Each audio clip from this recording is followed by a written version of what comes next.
Muito boa noite, hoje é dia 11 de fevereiro, eu sou Gabriel Santana Weiner e esse é o Andei Pensando, nosso ponto de partida para tentar entender um pouco melhor o que está acontecendo no Brasil e no mundo, com contexto, com análise e com a minha opinião. Hoje a gente vai falar do samba enredo em homenagem ao presidente Lula em pleno ano de eleição, do caso bizarro do ministro do STJ afastado do cargo por suspeita de assédio sexual e do ataque a tiros numa escola canadense que deixou 10 mortos.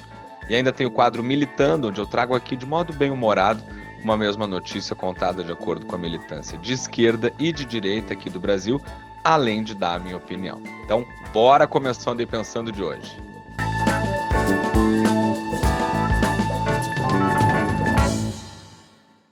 Bom, gente, o carnaval sempre foi palco de política, de crítica, de ironia, de celebração de personagens históricos. Isso não é novidade. Mas o que está acontecendo agora com o samba enredo da Escola Acadêmicos de Niterói não é só uma homenagem ingênua de fevereiro. É um presidente em pleno mandato, em ano eleitoral, sendo celebrado na Sapucaí como herói nacional, com a agenda reservada para assistir o desfile em camarote, ao lado da primeira-dama Janja e de vários ministros. Aliados do próprio presidente Lula já admitiram que teria sido muito mais prudente sugerir que a homenagem ficasse para um ano sem eleição.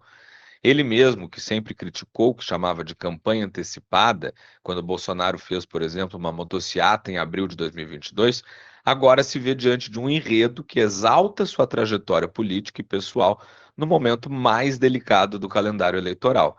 Ambos unidos, ambos errados. A Advocacia Geral da União, segundo interlocutores, deve orientar que ministros e o próprio presidente não desfilem e nem desçam a avenida. Então veja só o tamanho do problema, né? Se fosse só cultura, não precisaria aparecer um manual de conduta jurídica.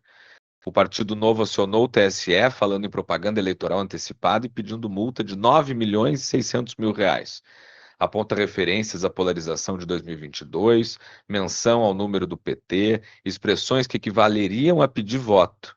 Cita também o presidente de honra da escola, o vereador do PT em Niterói, diz que há recursos públicos envolvidos, inclusive R$ 1 milhão da Embratur, dentro de um pacote de 12 milhões repassados à Liesa.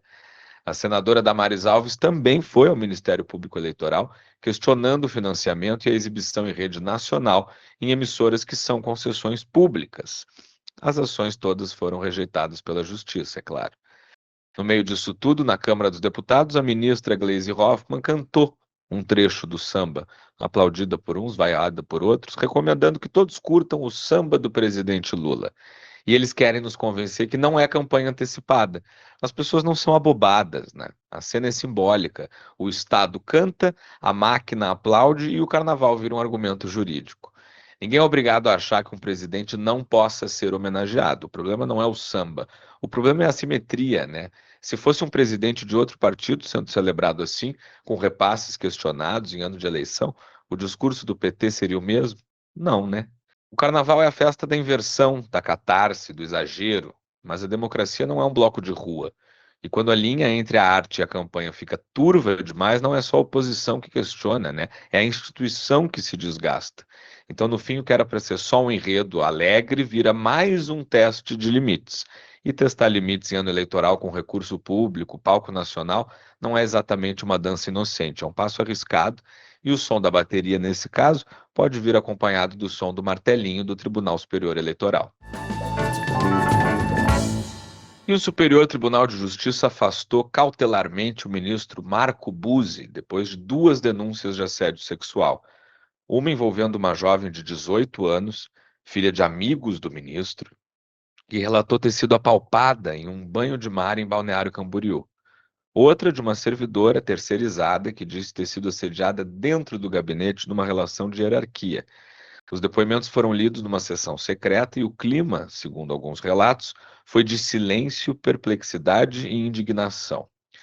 A decisão foi unânime, cautelar, temporária e excepcional, disse o STJ. Buzzi agora está impedido de entrar no prédio, de usar veículo oficial e de exercer as suas funções, mas continua recebendo R$ 44 mil por mês integralmente. A sindicância vai ser deliberada no dia 10 de março. E na esfera criminal tem inquérito no STF por prerrogativa de foro. Ele nega todas as acusações e diz que vai provar sua inocência. O STJ agiu rápido porque teve a preocupação declarada de blindar o tribunal, né? De evitar que a crise pessoal de um ministro contaminasse toda a instituição. Mas é aqui que começa o problema estrutural. Quem é que pode demitir um ministro do STJ? Não é o CNJ, não é o próprio STJ, não é nem o STF. É o Congresso Nacional por meio de impeachment.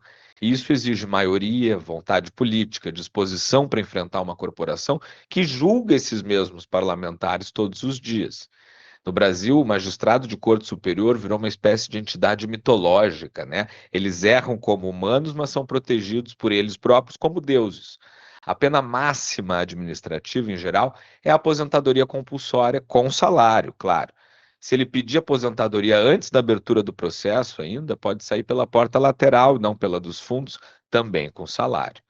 A defesa fala em precedente arriscado de afastamento antes do pleno contraditório, e esse debate jurídico é até legítimo. O desenho institucional é que é muito desconfortável, né? Ontem só se falou de violência contra a mulher e da sensação de impunidade que alimenta o ciclo do abuso. Aí hoje a gente vê uma autoridade da República afastada, mas remunerada, enquanto a discussão caminha a passos lentos. Não se trata aqui de condenação prévia do ministro. Tem uma investigação rolando, tem defesa, tem espaço para o contraditório, mas a gente está tratando aqui do modelo, da dificuldade prática de responsabilizar quem está no topo da pirâmide jurídica do país. Quem pode mudar isso, de novo, é o Congresso, alterando a Constituição, revendo o regime disciplinar, enfrentando o tema sem medo. Mas a chance do parlamento comprar essa briga contra uma estrutura que julga ele diariamente é, para ser muito honesto, remota. No Brasil, a gente naturalizou a ideia de que certas togas não caem, né? No máximo, elas se afastam, sempre com salário. E assim a gente vai seguindo. A justiça julga a sociedade, mas quando a sociedade olha para o topo do sistema, enxerga uma muralha difícil de atravessar. E isso, independentemente do desfecho desse caso em questão, é o que mais inquieta. E fora do Brasil, uma atiradora matou ao menos 10 pessoas e deixou 25 feridos em Tumbler Ridge, na Colômbia Britânica, no Canadá. O ataque aconteceu na escola secundária da cidade e também numa residência próxima. Entre os mortos está a própria autora dos disparos, que, segundo a polícia, foi encontrada sem vida após aparentemente atirar contra si mesma. A motivação ainda é incerta e a cena, descrita pelas autoridades, foi dramática. A escola tem 175 alunos, do equivalente ao nosso fundamental final ao ensino médio. A cidade tem 2.400 habitantes. É uma comunidade rural nas Montanhas Rochosas, a mais de 1.000 quilômetros de Vancouver. Aqui não trancamos as portas, disse um vereador da cidade para a BBC. E falou também que todos conheciam as vítimas. O primeiro alerta de atirador ativo veio a 1h20 da tarde. Às 5h45, a ordem foi suspensa. Policiais chegaram em 2 minutos, segundo o governo da província, o que pode ter evitado que a tragédia fosse ainda pior.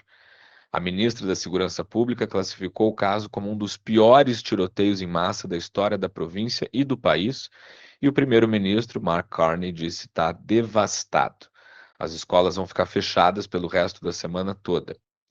O Canadá tem leis de armas mais rígidas que a maioria dos estados americanos. Lá as armas devem ficar trancadas e descarregadas, tem checagem de antecedentes e, desde 2022, um congelamento nacional para a venda de armas curtas. E ainda assim, a violência chegou a uma cidade onde havia 3 viaturas policiais e uma sensação de que o mundo lá fora não entrava.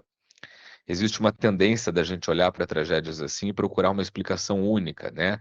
As leis de armas, saúde mental, redes sociais, bullying, isolamento. Mas o que mais assusta é a repetição.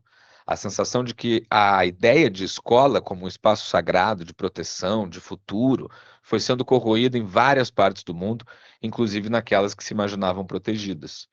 Uma cidade onde não se trancavam as portas, agora fecha suas escolas. Uma comunidade que se conhecia pelo nome, agora está contando os mortos. E o resto do mundo assiste mais uma vez com aquele misto de tristeza e cansaço, como se a barbárie tivesse virado uma notícia recorrente e não mais uma exceção.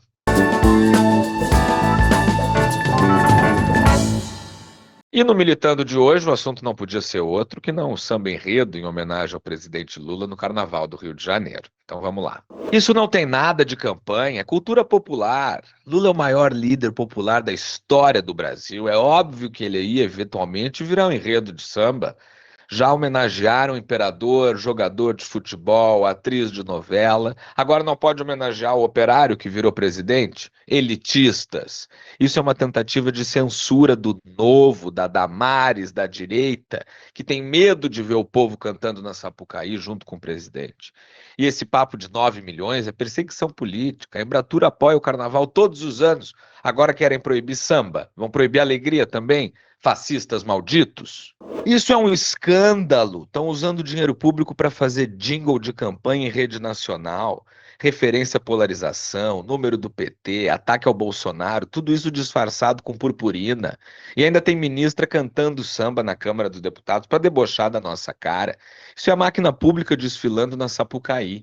Se fosse Bolsonaro sendo homenageado em ano eleitoral, a imprensa estava em chamas. Mas como é Lula, tudo vira arte, vira poesia, vira mulungu e esperança. Comunistas malditos!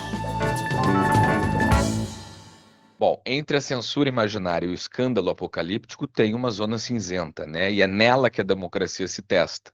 O problema não é o samba, é a simetria, já falei isso. É a regra valendo para todo mundo. Porque quando a gente começa a achar normal demais que o poder cante a própria glória em rede nacional, em ano eleitoral, a bateria pode até ser afinada, mas o compasso institucional fica desregulado.